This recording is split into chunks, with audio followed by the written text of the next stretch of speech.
हे social work काय आहे आणि कसं सुरुवात झाली? मला खूप आवडतं लोकांना मदत करायला. मी ते पहिलेपासून करते. माझ्या इथे जे येतात शिकून पण ते गव्हर्नमेंट इन्स्टिट्यूटमधनं शिकून येतात. जे मी स्टाफ हायर करते तर त्यांना पण ट्रेन करायचं काम मीच करते. ती गोष्ट वेगळी की नंतर ते लोक सोडून जातात, पण इट्स ओके. ते त्यांची मेंटॅलिटी. माझं नेचर मी कोणासाठी चेंज नाही करणार.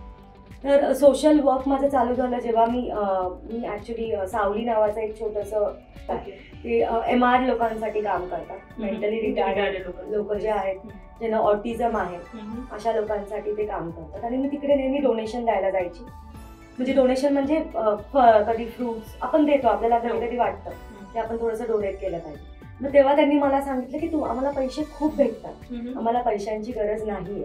आम्हाला मोठे मोठे नगरसेवक लोक किंवा श्रीमंत लोक येऊन 1-1 लाखाचे चेक देऊन जातात, आम्हाला पैशांची गरज आहे.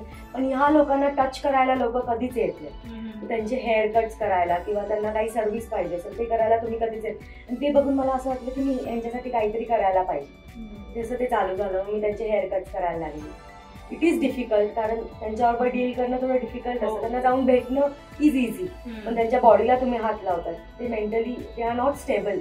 त्यांना त्यांच्याबरोबर डील करणं डिफिकल्ट असतं, पण ते आम्ही एन्जॉय करतो खूप. कमी लोक आहेत की जे सोशल वर्क पण करतात, बिझनेस सोबत हे असं सोशल वर्क करतात. खरंच तुला मानलं पाहिजे पूजा. सोशल वर्क इम्पॉर्टंट आहे मॅम, कारण असं I think you learn a lot त्यांच्यापासून, यु नो. कारण आपण आपल्या लाईफमध्ये इतक्या लवकर गिव्हअप करतो कधी कधी.